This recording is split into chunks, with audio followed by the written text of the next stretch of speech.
Riprendiamo. Okay, so we're going to resume with Roberta Silva. She is CEO of Floss. Okay, we do have a video.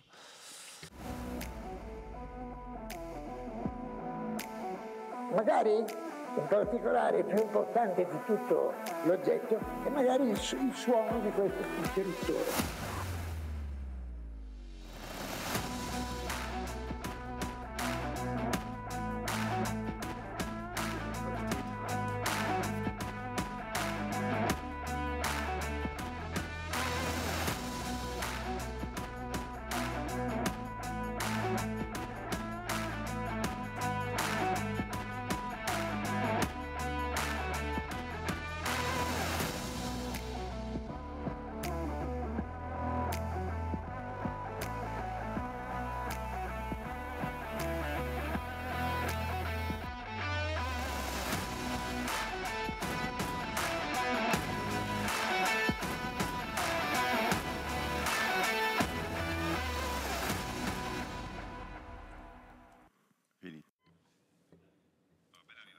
Okay, welcome.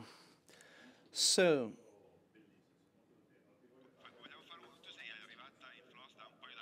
you joined Floss a couple of years ago, right? Yes, 2 years ago. Well, can you take stock of these 2 years? Now, it was not normal, actually, as a period for several reasons. So, the pandemic, which was not an easy experience, and they were not normal because after Piero Gandini, well, taking the lead was quite complex, actually.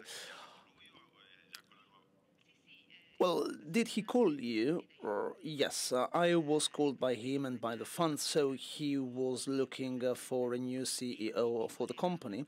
So he wanted a person who was completely outside this world with a lot of diversity to bring into the company. So it was a long selection with a lot of different steps. And in the end, he selected me. He chose me.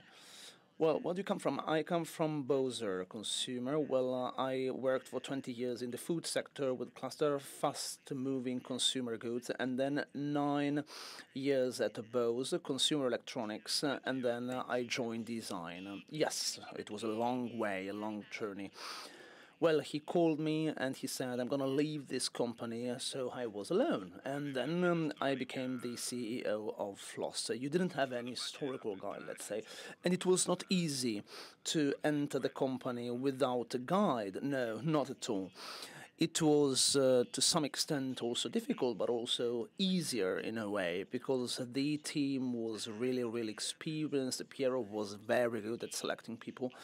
And this team was also made up of people who cared a lot about silos and a lot of different components. So we started working on these silos. So we put people together. We also created very easy processes that could also use and unleash the potential of the company. And then we also set up a group working together. This was a crucial, complex, long step, but very effective at the same time.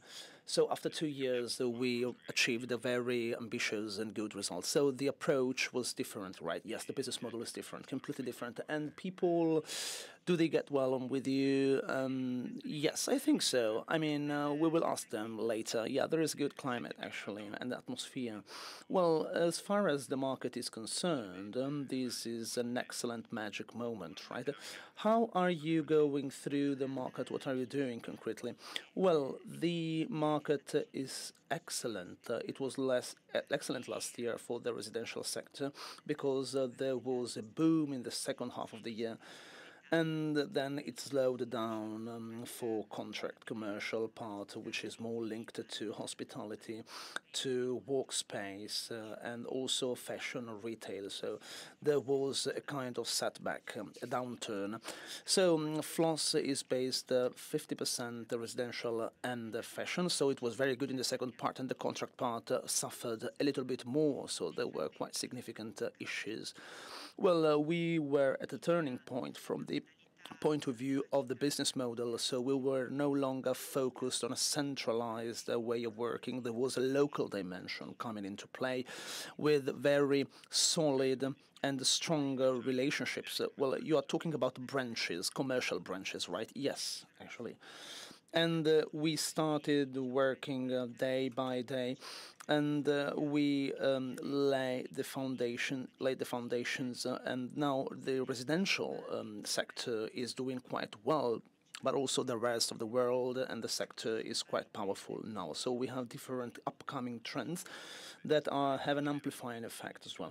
So you will have growth in both sectors, right? Yes, we have a growth rate at the moment in both sectors, but it's not easy, well, compared to 2019. Okay, we were saying that there is a very high demand of products. How can you deal with it? And about delivery times, well, deliveries were very fast before, but now we are talking about 4, 6, 8, 12 months. How can you think that you won't lose any sales, for example? Are you doing something in order to face and to address this challenge from the organizational point of view? Well, we have this important aspect as we have this idea of industrial districts. We are in Brescia, Monza, and Valencia, and we also have a lot of craftsmen who work for us. So in most cases, the manufacturing process is also sustainable to a certain extent because everything revolves around the company. So it goes without saying that this kind of leap, so we are having a very strong growth rate. So this implied also some adjustments and the reaction. We were very responsive, so we don't have so long waiting times. We are speeding it up in order to fill this gap as well. Another important aspect is information, because we are informing all our sales forces on all the products so that they are able to deal with customers with the right approach. So thanks to this production and manufacturing model which was set up by Piero, thanks to this sometimes we have a decrease, but also we have some moments of increase, and we have a lot of opportunities which is turning out to be very useful. Does this only apply to floss, or also to the furniture world in general? Well, sometimes companies have more internal production, and in some other cases we don't have an outsourcing, because we have a very strong quality control. So every single half processed article which is also shared by the supplier, and then we have the assembly phase with some half finished products that are also controlled, and this also allows for some flexibility because the suppliers can also increase their ability to produce. During the pandemic, we were very close to them, and we helped them through this very difficult moment, and now they are supporting us, and which is really vital. And also in the lighting sector, you also have a shortage of raw materials and components, right? Yes. This is very strong. For example, half conductors, semiconductors, and also for some materials, aluminium, but also copper, and all these materials are characterized by quite a strong scarcity and lack, and also creating stocks and trying to invest in the warehouse, etc. Yes. And we were also saying before, this was one of the big issues in Europe. So the stocks were reduced in China, they went up. So we were decreasing them, well, the stocks were decreasing here, and in China they were going up, right? Yes. And I also ask you this question about the Salone del Mobile, since I think this is one of the highlights for these sectors, and many people ask themselves if there will be a Salone del Mobile as we knew it before. Not because we have some problems, but the world is changing very, very fast, and maybe it will be different in a different format. What do you think about that? The Super Salone on the one hand, but also the 2022 Salone in April. I think it will take place in April. Well, we won't have Euroluce. It will be there in 2023, but this alone is a very important appointment and meeting, and this will also characterize this recovery of our world, Milan design, etc.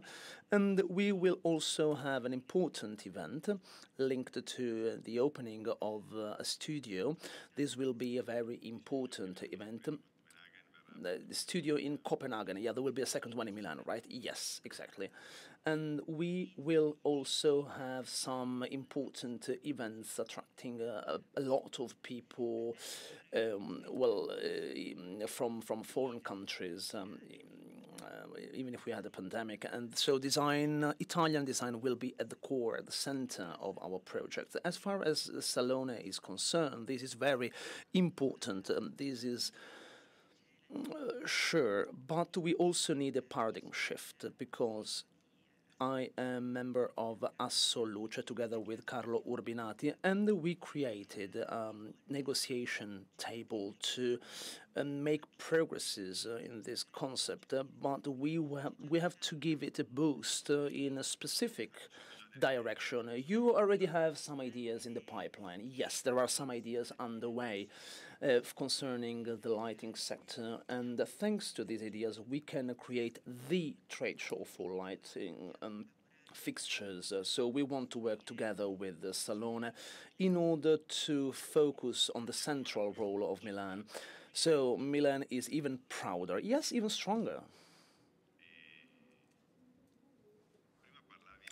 You were talking about the project and the contract part before, and will still be the main part of the Italian businesses. So real estate development or also the consumer part will be as important as it is now. Well, I think that it is important to have a growth also in the real estate sector because we can find the right balance in a company when we go through difficult moments.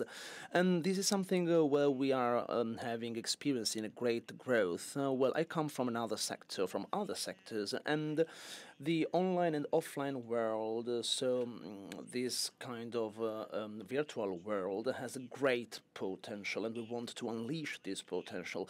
Well, this is in a way a step back, but it can learn from other sectors, so making progresses by avoiding specific mistakes where the appearance of the aesthetic aspects are quite relevant, points of sale, but also online purchases. So the purchase takes place online, but you also need to go into a shop and see the product. So we can set up this product well, offline, online. This is linked to the journey, and it must work properly. We have a great opportunity to make it work with this direct logic and approach, but also the partnership with dealers. We have a lot of dealers who have understood this trend, and they are turning their way of doing business into something different in order to make the most of this. So they have to become a touch point, a contact for the brand, yes, also in the digital era. Yes, a lot of attention is also paid to the way in which a shop is set up and brand ambassadors, the approaches we develop, since when people come into the shop, they have already carried out some research, but they also need assistance and support. So if we are able to give this to all of them, then the entire sector can make the most of it and take advantage of it. Yes, for sure. In questa logica di journey well, in this journey, you will also have more flagship stores and the mono-brand stores, all right?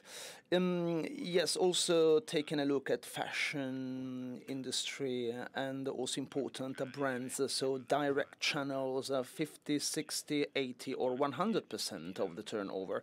Well, the old dealers have a more significant, play a more important role. How do you see that? Well, we have been working on the idea of the studio in Copenhagen. It was opened last week, and it is very interesting since it's not just a presentation, a showcase of different brands, but it's kind of mix and the creation of a specific environment which is very enjoyable, and we really take care of it. So we have 350 architects that have reacted in very positive way. So our goal is to work on the direct channel in this direction with the physical part, so this studio in the main cities of the world, with an online part, the studio as well, but also with an online part for the mono brand, for the single brand. So this is a logical approach involving different brands in this studio, which has an amplifying effect. This is the direct part, but you will also have the Floss shop store, right? Yes, the studio, this website, the Floss online and online for both of them. Yes, for sure.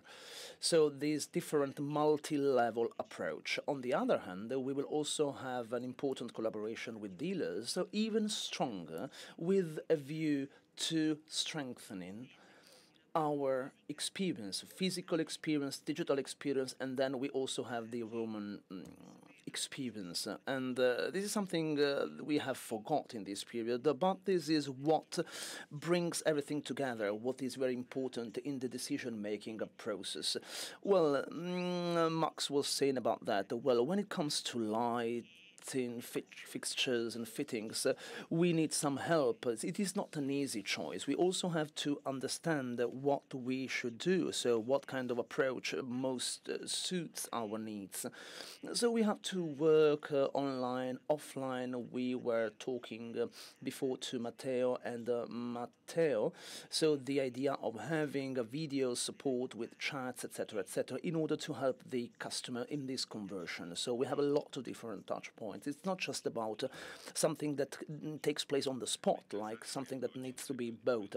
Yeah, and today this is, well, if based on my experience, it's not always the case. Yes, judging and considering, given my experience, when I take a look at companies' websites, there is a very passive approach for lighting fixtures and fittings.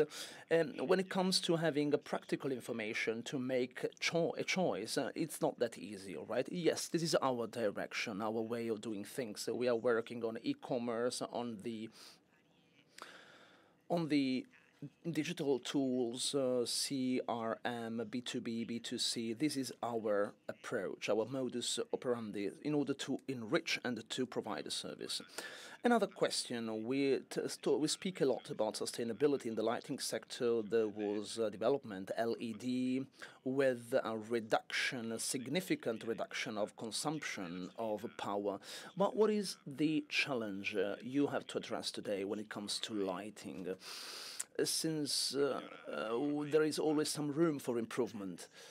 Yes, so sustainability, we had a discussion last night on that, and this is a very sensitive topic in a way, since it entails a lot of things. When we talk about sustainability, we need a circular economy vision.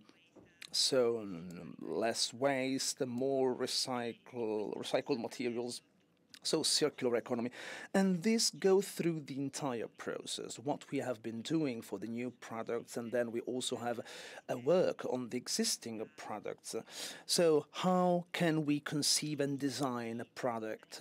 What types of production process can we put into place in order to have more long-lasting products, longevity, etc., etc. Longevity also means I can also replace or change the source, and we will have a new regulation for the eco-design in September, which will come into force.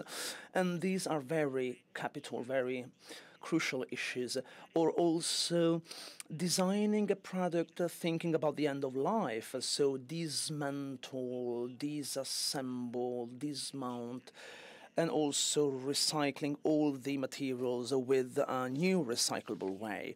And then also the materials, because we are using recycled materials or also bio-organic materials. We also have some processes and projects thanks to which companies invest in new ways in order to use more and more fossil sources, fewer fossil sources and more organic materials. This is a process in which companies need to be involved.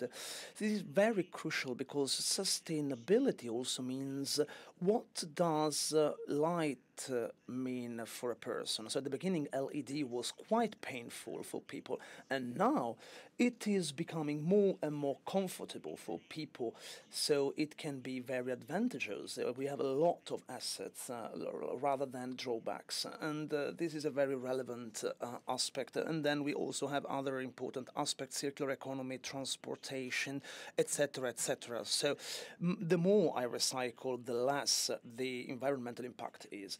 Well, I was reading an article. We are always at the end in Italy when it comes to rankings in sustainability, etc. But Italy is really eco-friendly. 26 kilos of CO2 every 1,000 euro production. Germany, Axel, yeah, twice as good as us. France 4 and Spain 8. We are already sustainable. We just have to follow this trend, or also the ability to recycle. Italy is at 68%, Middle Europe 57%, so the average in Europe 57%. So circular economy 19% in Italy, the average value in Europe is 11%. So do we have to tell about those things? Yeah, tell more, because we don't, we are doing quite well. I mean, so we can also make the most of this trend. Well, great. Thank you. Thank you for your time. And yeah, I wish you all the best. Thank you.